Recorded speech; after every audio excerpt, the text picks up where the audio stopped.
ओझावं लागत असेल तर हा किडनीचे फिल्टर्स डॅमेज झाल्याचा संकेत असू शकतो. लघवीला फेस येणे, फोमी युरिन.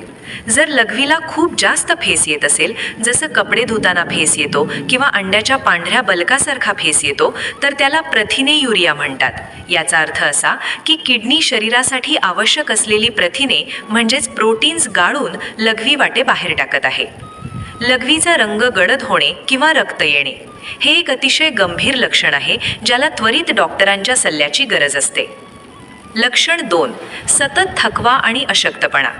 तुम्हाला काहीही विशेष काम न करता सतत थकल्यासारखं वाटतं का? सततचा थकवा आणि अंगात ताकद नसल्यासारखं वाटणं हे किडनीच्या समस्येचं एक मुख्य लक्षण आहे. किडनी एरिथ्रोपोएटिन नावाचा एक खास हॉर्मोन बनवते. जेव्हा किडनी फेल होऊ लागते तेव्हा हा हॉर्मोन कमी तयार होतो, ज्यामुळे शरीरात रक्ताची कमतरता म्हणजेच ॲनिमिया निर्माण होतो.